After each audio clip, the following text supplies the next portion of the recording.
বাংলাদেশের ওয়ানডে স্কোয়াডে যোগ করা হয়েছে নাসুম আহমেদকে ওয়েস্ট ইন্ডিজের পক্ষে সিরিজের পরের 2 ম্যাচের জন্য। বোঝাই যাচ্ছে দ্বিতীয় ম্যাচে একাদশেও তিনি চলে আসবেন। প্রথম ম্যাচটাতে মিরপুরের কালো মাটির উইকেটের যে কালো জাদু আমরা দেখলাম, তাতে করে স্পিনাররাই ডমিনেট করছেন এবং সেইখানটাতে আরো শক্তি বৃদ্ধির জন্য নাসুমকে বাংলাদেশ স্কোয়াডে অন্তর্ভুক্ত করেছে। ওয়েস্ট ইন্ডিজও তাদের স্কোয়াডে স্পিনার আকিল হোসেনকে এনেছে, অবশ্য সেটা ইনজুরি রিপ্লেসমেন্ট হিসাবে, আমাদের মতো শুধুমাত্র অ্যাড করেনি। তো বোঝাই যাচ্ছে যে সেকেন্ড ম্যাচটা তো সেই প্রথম ম্যাচের মতোই স্পিনের যুদ্ধ হবে। আন্ডার প্রিপেয়ার্ড উইকেটে যাচ্ছে তাই উইকেটে, এখনকার যুগের ওয়ানডের সঙ্গে একেবারেই বেমানান উইকেটে আমরা সেই আবার জয়ের লড়াইটা করব। বাংলাদেশ এই ম্যাচ জিতলে সিরিজ জয় আমাদের নিশ্চিত হয়ে যাবে। আমাদের 2027 ওয়ানডে ওয়ার্ল্ড কাপে সরাসরি কোয়ালিফাই করার ক্ষেত্রে আমরা আরেকটুখানি হয়তো এগিয়ে যাব।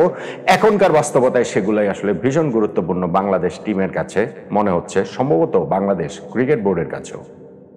এবং বাংলাদেশ ক্রিকেট বোর্ডের যিনি পরিচালক প্রভাবশালী নাজমুল আবেদিন ফাহিম ভাই, তিনি তো এখনো বোর্ডে আছেন, রাইট? ইলেকশন হওয়ার পরও তো আছেন, রাইট? তার বোর্ডটা চেঞ্জ হয়েছে, কিন্তু সেই বোর্ডে তো সেই আমিনুল ইসলাম বুলবুল ভাইয়ের নেতৃত্বাধীনই তো ক্রিকেট বোর্ড রয়েছে, রাইট? আমাদের ক্রিকেট টিমের কোচ, হেড কোচ ফিল সিমন্সি আছেন, রাইট? আমাদের ক্রিকেটাররা মোরলেস একই রয়েছেন, রাইট? এখন আমি এই জানা প্রশ্নগুলো কেন করছি কারণ আপনারা একটু মাস দুয়েক আগে ফেরত যান, ফাহিম ভাইয়ের ওই মিডিয়ার সঙ্গে বলা কথাটা একটু মনে করে দেখুন।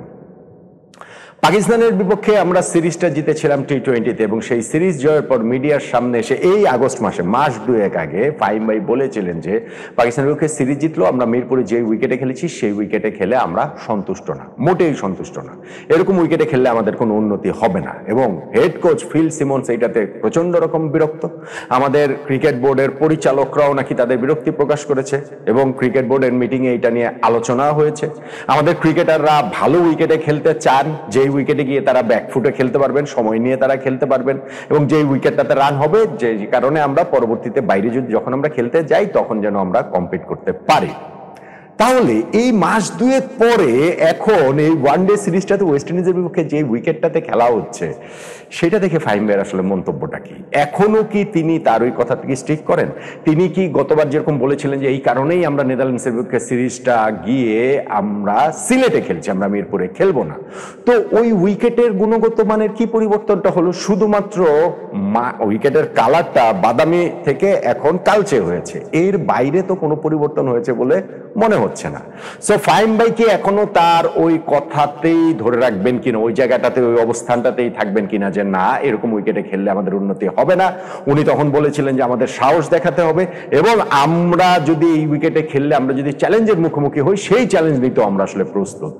আসলে কি প্রস্তুত বাংলাদেশ টিম? কি প্রস্তুত বাংলাদেশ টিম? যদি প্রস্তুতি হবে তাহলে ওয়েস্ট ইন্ডিজের বিপক্ষে সিরিজে এইরকম উইকেট কেন?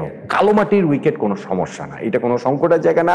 মিরপুর স্টেডিয়ামে আগেও কালো মাটির উইকেট শুরু 4-5 বছর ছিল এবং একটা সময় আমরা দেখেছি যে এই উইকেটে কত ভালো উইকেট ছিল, যেখানে রানও করা যায়, যেখানে বোলাররাও সুবিধা পান, ব্যাটসম্যানরাও সুবিধা পান। এই এখন উইকেট এরপরে গত 10-15 বছরে যেটা হয়েছে, বেশিরভাগ সময় আমরা আন্ডার প্রিপেয়ার্ড উইকেট করেছি, যেই উইকেটে আসলে খেলার যোগ্যই না আসলে। আর এখনকার ওয়ানডে ক্রিকেটে প্রথম ম্যাচের পর বোঝা গেছে যে এই সিরিজের বাকি 2টা ম্যাচেও এই 200 রানই আসলে অ্যাভারেজ, 200 রানই আসলে স্ট্যান্ডার্ড, যে কোনো টিম আগে ব্যাটিং করে মোরলেস 200-200 করতে পারলেই তাদের জয়টা একরকম নিশ্চিত। বাংলাদেশ হোক ওয়েস্ট ইন্ডিজ হোক, 2টা দলের অবস্থা একই রকম। তাহলে বাংলাদেশ ক্রিকেট টিমের মানসিকতায়, ক্রিকেট বোর্ডের মানসিকতায় ওই চেঞ্জের জায়গাটা কি আসলে আসলো কিনা?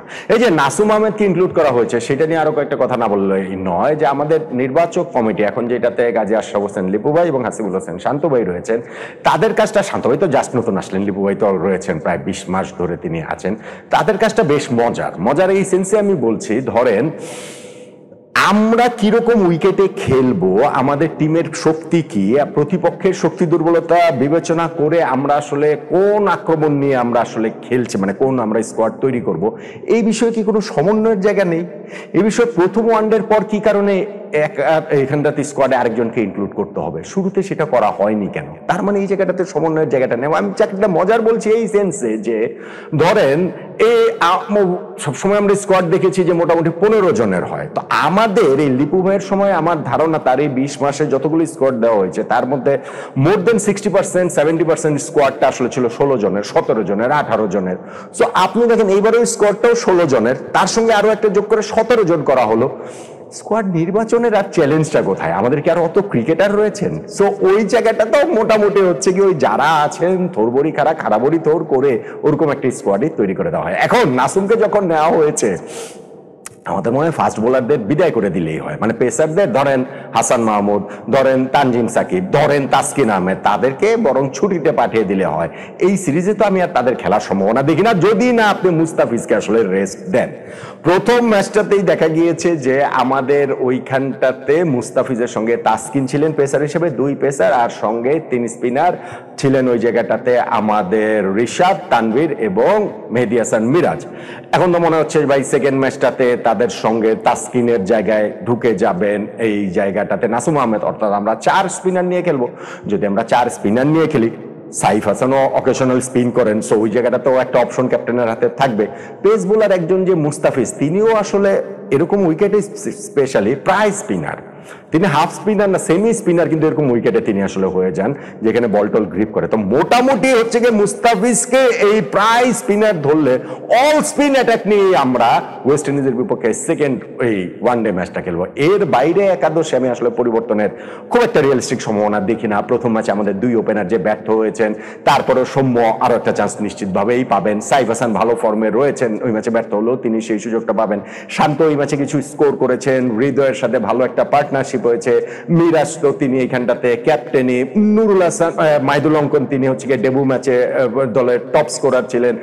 নুরুল হাসান সোহান কিছুটা হয়তো ব্যর্থ হয়েছেন ব্যাট হাতে, কিন্তু উইকেট কিপিং হিসাবে তিনি হচ্ছে গিয়ে দুর্দান্ত করেছেন। যে 4টা তিনি ক্যাচ নিয়েছেন, আমার ধারণা এইখানে উইকেট কিপার যদি জাকের আলী অনেক থাকতেন 2টা ক্যাচ অন্তত পক্ষে ফেলে দিতেন, আমার ধারণা নাও ফেলতে পারতেন, কিন্তু কিপার হিসাবেই সোহান আসলে অনেক এগিয়ে। সো একাদশে তার জায়গাটা নিয়েও আমি অন্তত এই ম্যাচটাতে কোনো কোয়েশ্চেন দেখছি না। ফলে ওই জায়গাটা থেকে বোলিং অ্যাটাক যেটা আমাদের ফার্স্ট ম্যাচে ছিল 3 স্পিনার এবং 2 পেসার, এই ম্যাচে গিয়ে 4 স্পিনার 1 পেসার, অলমোস্ট 4.5 স্পিনার এবং আধা পেসার মুস্তাফিজের হিসাব যদি করি, ওই একটা জায়গাতেই আমাদের চেঞ্জটা আসবে। তারপরে গিয়ে হচ্ছে গিয়ে এই ম্যাচটাতে কোন দল তুলনামূলক কম খারাপ ক্রিকেট খেলে, বাংলাদেশ এবং ওয়েস্ট ইন্ডিজ দুইটাই এরকম তুলনামূলক মানে ভীষণ রকম খারাপ উইকেটে তুলনামূলক কম খারাপ যদি আমরা ক্রিকেটটা খেলতে পারি, সেই ক্ষেত্রে হয়তোবা বাংলাদেশ এই ম্যাচে সিরিজ জয়টা নিশ্চিত করে ফেলবে। সেই দিকে সম্ভাবনার পাল্লাটা ভারী, যদি না আমরা আবার নিজেদের খোরা করতে নিজেরাই পড়ে যাই। আমরা এই স্পিনের ফাঁদে উল্টো যদি আমরা পড়ে যাই, ওরা যেহেতু আবার আকিল হোসেনকে স্পেশালি ইনক্লুড করেছে সেই কারণে। কিন্তু আমার ওই কৌতূহল নিয়ে ওইটাই খুব বেশি জানতে ইচ্ছা করে যে নাজমুল উদ্দিন ফাহিম ভাই মাস 2 আগে যেই কথাগুলো বলেছিলেন পাকিস্তানের ওকে সিরিজ জয়ের পরও মিরপুরের উইকেট নিয়ে, তারপরও মিরপুরে এই সিরিজটাতে ওয়েস্ট ইন্ডিজের বিপক্ষে এইরকম উইকেট আসলে হলো কেন? এইরকম উইকেটই কি তাহলে আমরা চাই? আমাদের জাতীয় দল চায়, আমাদের ক্রিকেট বোর্ড চায়, আমাদের ক্রিকেটাররা চান, আমাদের হেড কোচ চান, সবাই মিলে কি আমরা আসলে এইরকম উইকেটেই জয়ের জন্য খেলতে চাই কিনা? সেই প্রশ্নটা কিন্তু থেকেই যাচ্ছে।